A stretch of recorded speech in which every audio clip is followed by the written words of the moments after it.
مطلب وہ روٹی بھی فراہم نہیں کر سکتا بیوی کو، کپڑے بھی نہیں پہنا سکتا، گھر بھی مہیا نہیں کر سکتا، تو اس کے لیے حکم دیا اللہ کے رسول نے فعلیہ بالصوم، وہ روزہ رکھے، وہ روزہ رکھے تاکہ نفس کا زور ٹوٹ جائے، اس کا وہ برائی کر نہ سکے۔ اور ظاہر سی بات ہے یہ صورتحال ہمیشہ کے لیے تو ہوگی نہیں، جب وہ کمانے لگے گا تو شادی کر لے گا، اور جب وہ شادی کرے گا تو سماج ٹھیک ٹھاک ہو جائے گا۔ شادی سے پہلے کیا کیا گل کھلاتے ہیں لوگ، کیوں گل کھلاتے ہیں؟ اس کی وجہ یہی ہوتی۔ تعدد ازدواج کا مقصد بھی یہی ہے کہ اسلام نے یہ راستہ کھلا رکھا تاکہ کوئی عورت بغیر شوہر کے نہ رہے۔ آج ہمارا جو سماج ہے آپ دیکھیے کہ کس طرف چلا جا رہا۔ خواتین جو ہمارے گھروں میں ہیں وہ پسند ہی نہیں کرتی ہیں کہ دوسری عورت آئے، ان کو سہارا چاہیے، باقی بے سہارا رہے۔ انہیں پتہ نہیں ہے کہ وہ بے سہارا عورتیں، بے سہارا لڑکیوں کے ذریعے ہمارے شوہر بگڑ جائیں گے، ان کو اس کی پرواہ نہیں۔ حالات تو یہ ہے کہ اگر آپ نے کسی کے یہاں دعوت میں گئے اور آپ نے دعا دے دی کہ آپ کے بیوی بچوں میں اللہ برکت دے، تو گھر میں اگر خواتین سن لے تو وہ ناراض ہو جائیں۔ دعا بھی نہیں دے سکتے آپ، دعا دینا ہو تو بس اتنا دیجئے اللہ تعالیٰ آپ کے کاروبار میں برکت دے۔ اگر آپ نے دے دیا کہ بیوی بچوں میں برکت دے تو مسلمان برداشت نہیں کرتے اس بات کو۔ مقصد سمجھیے، اب شادی کا مقصد کیا؟ یہ نہیں ہے شہوت رانی جو اور سمجھا جا رہا ہے، یا عرب والے جو سمجھتے تھے دور جاہلیت میں جو سمجھا جاتا تھا۔ نکاح کا تیسرا بڑا مقصد، اچھا اس مقصد کو کامیاب کرنے کے لیے اللہ کے رسول نے کیا فرمایا؟ ہم ایک خاندانی نظام قائم کریں۔ یہ خاندانی نظام کیسے قائم ہوگا؟ بڑھیا نظام، خاندانی نظام تو ماشاءاللہ ہم سب لوگوں کا ہے، لیکن بڑھیا خاندانی نظام کیسے قائم ہوگا؟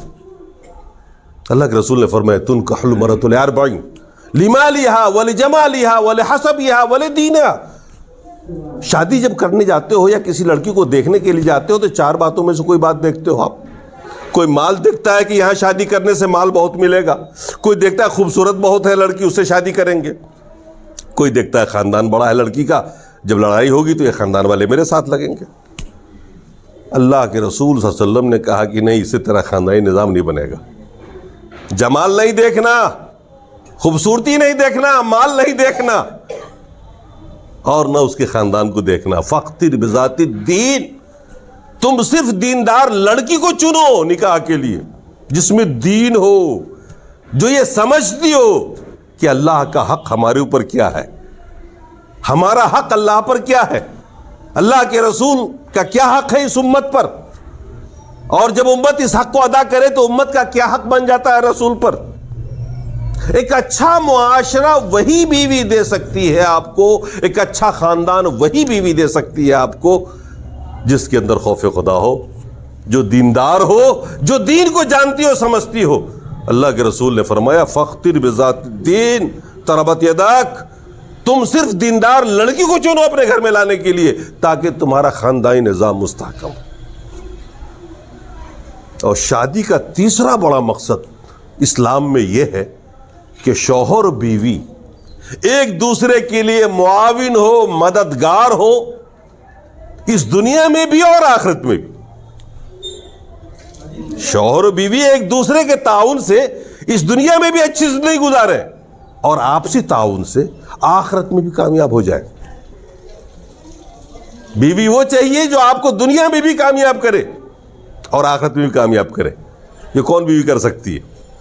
جو خود دین پر چلتی ہو، جس سے قیامت پر ایمان ہو، جس سے جنت و جہنم پہ یقین ہو، تاکہ وہ شوہر کو جگا سکے نماز کے لیے وقت پر، یا وہ شوہر اپنی بیوی کو مکلف بنا سکے دین پر چلنے کے لیے۔ ہم میں سے کون ہے جو اپنی بیوی بچوں کو نماز کے لیے جگاتا ہے فجر میں یا پابند بناتا ہے؟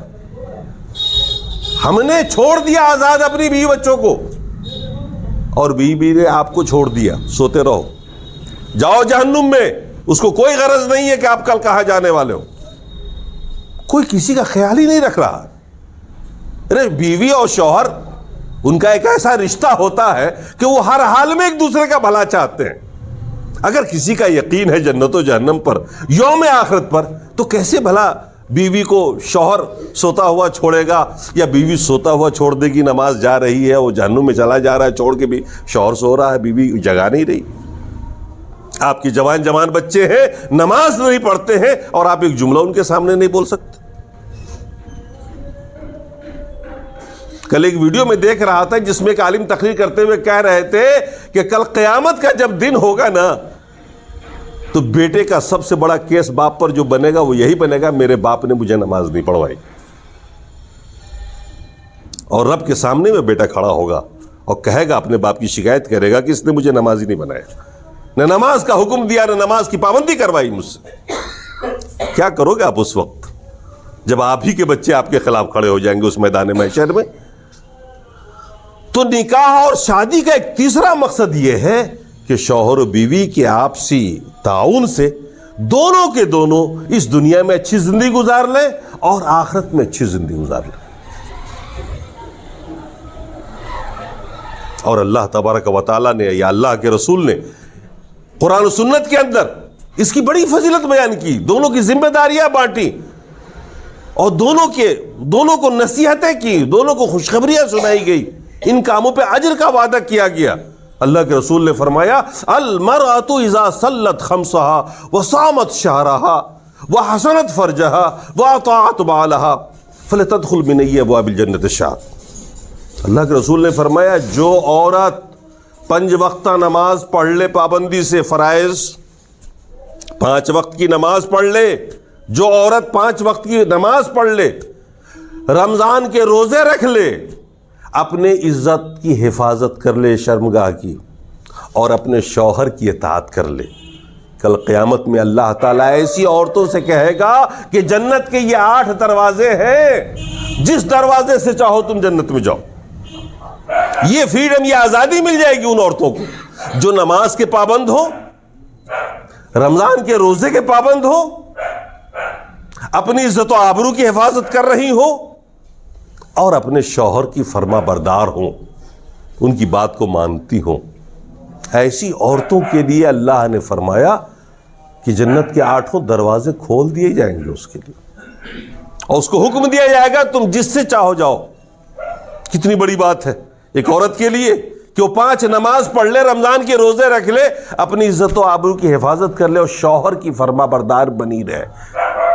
آج کل عورتوں سے یہی نہیں ہوتا، وہ سب کچھ کر لیں گی لیکن فرما برداری نہیں کر سکتی. چلے گی اپنی پسند سے، پکائے گی اپنی پسند سے، زندگی اپنی پسند ہی گزارے گی. وہاں شوہر کی حکومت نہیں ہوتی، انہیں یہ خیال نہیں ہوتا کہ اس معمولی کام پر ہمیں کتنا بڑا اجر ملنے والا. اور اللہ تبارک و تعالیٰ نے ہمیں اور آپ کو حکم دیا، وعاشرہن بالمعروف، بیوی کے ساتھ ہمیشہ بھلائی کا معاملہ کرو، ان کے خیرخواہی کرو، ان کا خیال رکھو، ان کی ضرورتوں کو پوری کرو. یہ بہت بڑی بات ہے جو اللہ نے فرما دیا. ایک لفظ میں، ایک جملے میں آپ کو بتا دیا کہ معروف کے لائق ہے وہ. اور اللہ کے رسول کی وہ نصیحت میں نے سنائی تھی آپ کو جب آخری وقت میں اللہ کے رسول نے نصیحت کی تھی، اور آخر وقتوں میں کہا تھا الصلاۃ وما ملکت ایمانکم.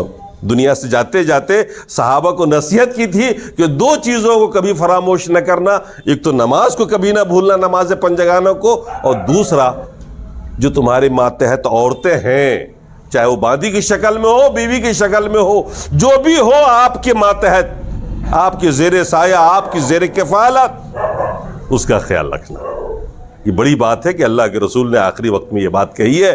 یہ ہمارے اور آپ کے لیے ایک بہت بڑی بات ہے کہ ہم اسے یاد رکھیں کہ اپنے گھر میں خواتین کے ساتھ بہترین معاملہ کریں، انہیں خوش رکھیں، ان کی ضرورتوں کو پوری کریں، اور انہیں چاہیے کہ اس کے بدلے میں وہ ان کے حقوق کو ادا کریں، ان کی نافرمانی نہ کریں.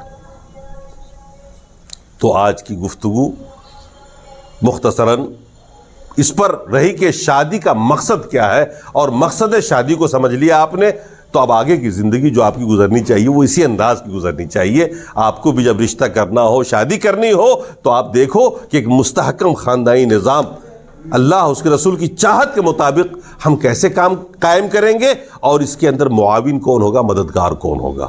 اللہ تبارک و تعالیٰ ان پیغامات پر آپ کو، ہم کو، سب کو عمل کرنے کی توفیق عطا فرمائے اور اس معاشرے کو ایک بہترین اور مثالی معاشرہ بنائے جیسے صحابہ کا معاشرہ تھا۔ اقول قولی ھذا واستغفر اللہ لی ولکم ولسائر المسلمین۔ بارک اللہ لکم فی القرآن العظیم ونفعنا وإیاکم بالآیات والذکر الحکیم، انہ تعالی جواد کریم ملک بر رؤوف رحیم۔